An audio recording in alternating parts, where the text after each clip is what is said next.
Hi, everyone. Welcome back to Learn English at Home. I'm Monica. And I'm Ethan. Thanks for listening today. Today, we're talking about something I know I struggle with how we waste time on social media. Ethan, I have to be honest with you and our listeners. I spend way too much time scrolling through Instagram and TikTok. Really? How much time would you say you spend on social media each day? Well, my phone tells me I spend about 4 hours a day on social media apps. 4 hours? That's like a part time job. And it's not just the time, Ethan. It's affecting my sleep, my work, everything. Like last night, I was lying in bed and I thought I'd just check Instagram for 5 minutes before sleep. Next thing I knew, it was 1 a.m. and I was watching videos of people organizing their closets. I was so tired today at work. That's such a common pattern, Monica. The blue light from your phone can actually interfere with your body's natural sleep cycle, and different apps are designed with different tricks to keep you scrolling. Instagram uses endless scroll and those colorful stories. TikTok has that addictive swipe up feature where you never know what video is coming next. Yes, and TikTok is the worst for me. I'll tell myself I'm just gonna watch one video, but then it shows me cooking videos, then funny animal videos, then some random dance, and suddenly an hour has passed. And the worst part is, I'll be doing it when I should be working. My boss has noticed I'm less focused lately. That sounds really stressful, Monica. How about your relationships? Does social media affect how you interact with friends and family? Oh, definitely. Last week, I was having coffee with my sister and I kept checking my phone when she was talking. She actually said, "Monica, am I boring you?" I felt terrible. And you know what's weird? I see her posts on Instagram all the time, but I wasn't really listening to her in person. Also, I feel pressure to respond to people's stories and posts quickly. Like if I don't like something within a few hours, they'll think I don't care about them. What you're describing is called FOMO, fear of missing out. And that pressure to respond quickly is exactly what these platforms want you to feel.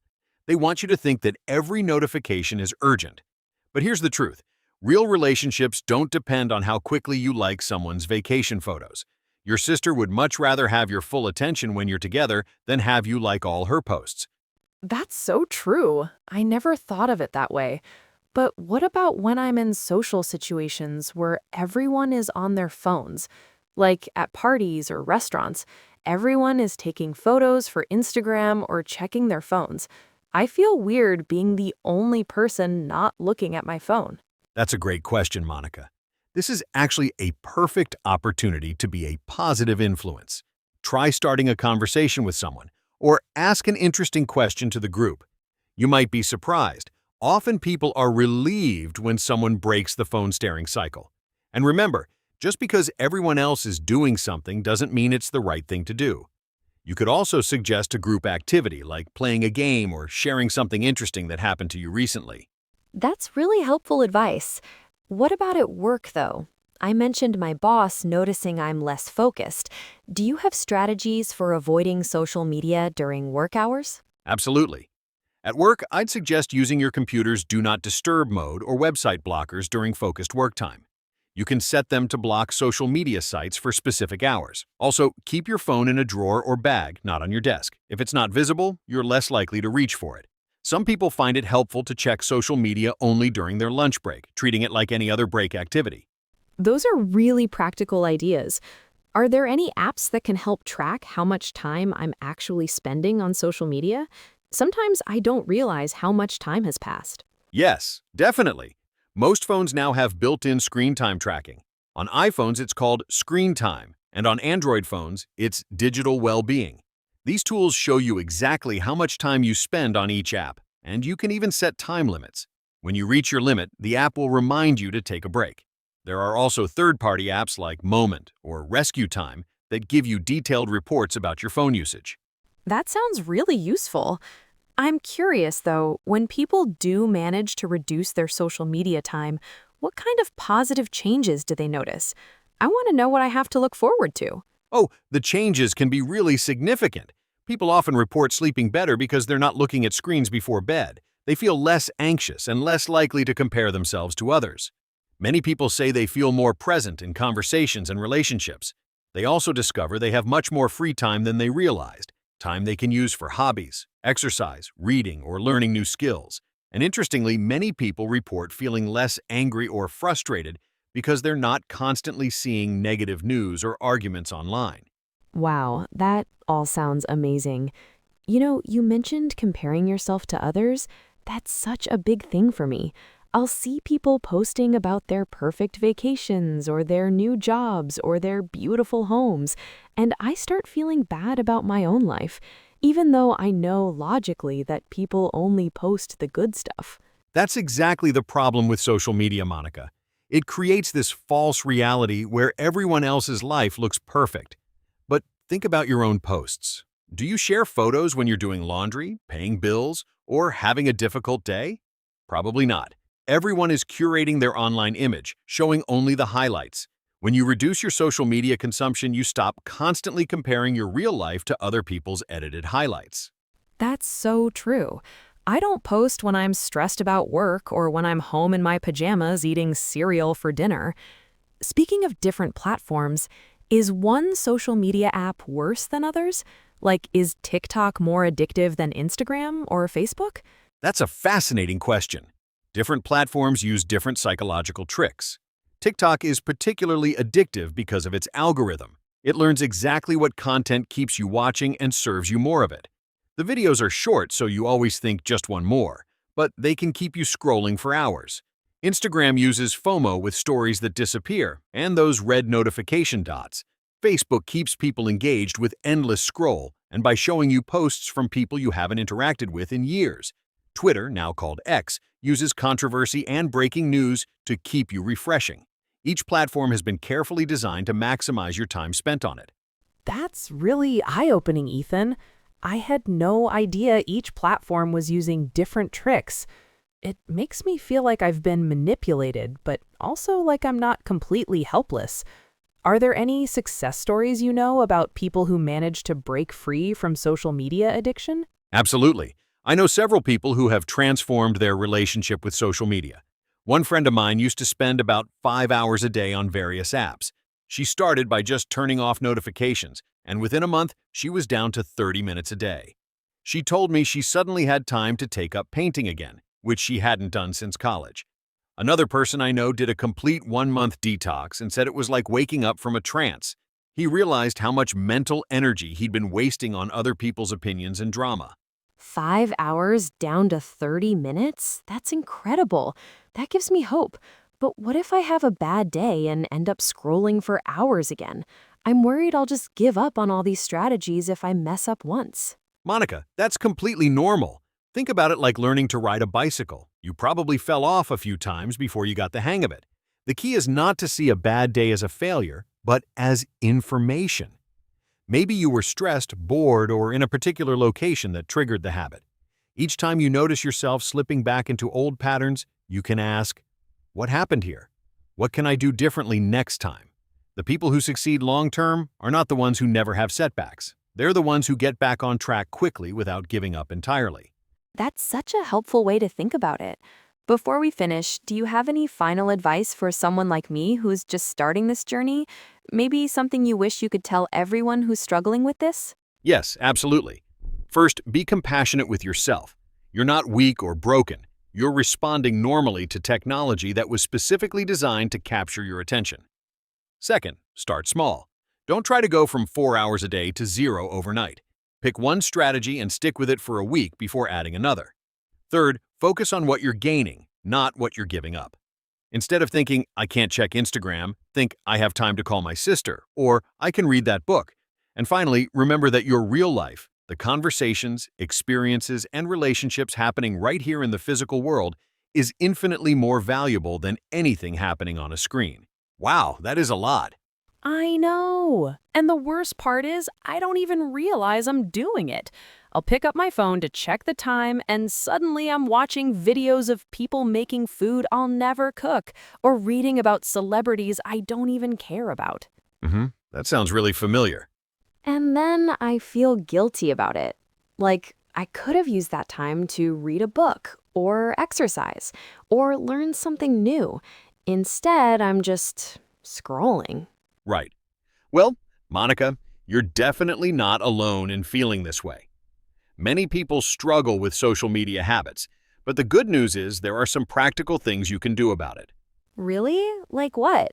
I've tried to stop so many times, but I always go back to my old habits. Well, first, I think it's important to understand why social media is so addictive.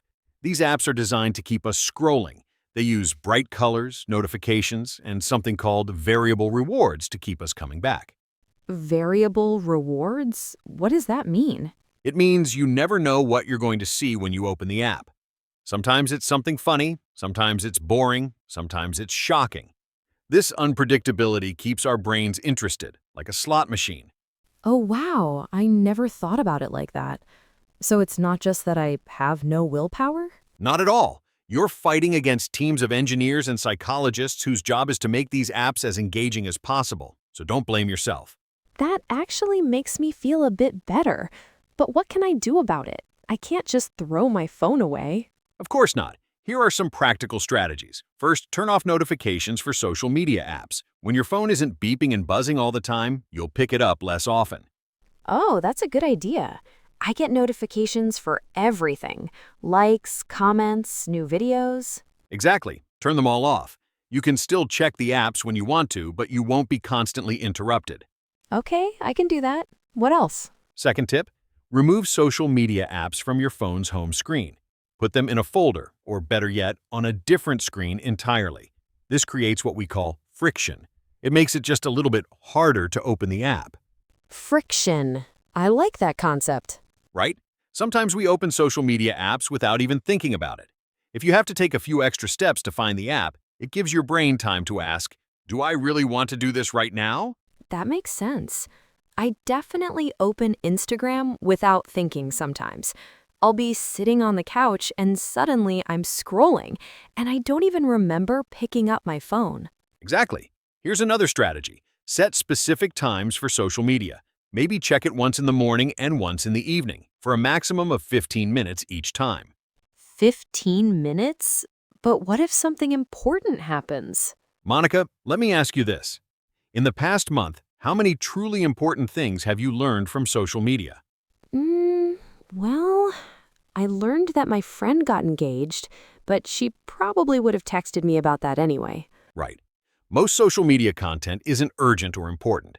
The really important stuff will find its way to you through other channels. You know, you're right. Most of what I see is just entertainment, and not even good entertainment. Exactly. Now here's another tip that I think you'll find helpful. Replace the habit with something else. When you feel the urge to check social media, do something different instead. Like what? Well, what would you like to do more of? Read books? Exercise? Learn a new language? Practice a musical instrument? I've been wanting to read more. I have a pile of books on my nightstand that I never touch. Perfect. So when you feel the urge to check Instagram, pick up one of those books instead. Even if you only read for 5 minutes, that's better than scrolling for 20 minutes. That's true, and I bet I'd feel better about myself too. Absolutely. There's another strategy called phone-free zones, or phone-free times. For example, you could decide that your bedroom is a phone-free zone, or that you don't use your phone for the first hour after you wake up. Oh, wow. The first hour after I wake up is usually when I check everything. Emails, messages, Instagram stories. Right? And how does that make you feel? Honestly, kind of anxious and overwhelmed. I see all this stuff happening in other people's lives, and I feel like my own life is boring in comparison. That's a really important point, Monica. Social media often shows us the best moments of other people's lives, not their everyday reality. It's like comparing your behind the scenes to everyone else's highlight reel. Yeah, that's exactly how it feels. So maybe starting my day without social media would be better for my mental health. I think it would be. Instead of reaching for your phone first thing in the morning, try doing something that makes you feel good about yourself. Maybe some light stretching, or making a nice cup of coffee, or writing in a journal. I like that idea. Start the day with something positive instead of just consuming content. Exactly. Here's one more tip that might sound a little extreme, but it works. Try a social media detox. Delete the apps from your phone for a week and see how you feel. A whole week? That sounds scary. I know it sounds intimidating, but think about it this way. What's the worst that could happen? You might miss some memes or see a few posts a week late, but you might also discover how much extra time you have and how much more present you feel. When you put it that way, maybe I could try it for just a few days first, like a long weekend? That's a great idea. Start small and build up. Even a 3-day break could give you some valuable insights about your habits. Okay, so let me make sure I understand all your suggestions. Turn off notifications, move apps away from my home screen, set specific times for checking social media, replace the habit with reading, create phone-free zones, and maybe try a short detox. Did I miss anything? You got it all. Those are all great strategies. But remember, you don't have to do everything at once. Pick 1 or 2 strategies to start with, and once those become habits, you can add more. That makes it feel much more manageable. I think I'll start with turning off notifications and moving the apps off my home screen. Those seem like easy first steps. Perfect choice. And be patient with yourself. Breaking any habit takes time. If you slip up and spend 3 hours scrolling one day, don't give up. Just start fresh the next day. Thank you, Ethan. I feel much more optimistic about this now. I thought I was just weak or lazy, but now I understand that social media is designed to be addictive, and there are practical things I can do about it. You're very welcome. And remember, the goal isn't to never use social media again. It's to use it intentionally, rather than letting it control your time and attention. I love that, using it intentionally. Well, listeners, I hope this conversation was helpful for you too. If you're struggling with social media like I am, try some of Ethan's suggestions and see what works for you. And remember, small changes can make a big difference over time. You don't have to be perfect, just consistent. Thanks for joining us today on Learn English at Home.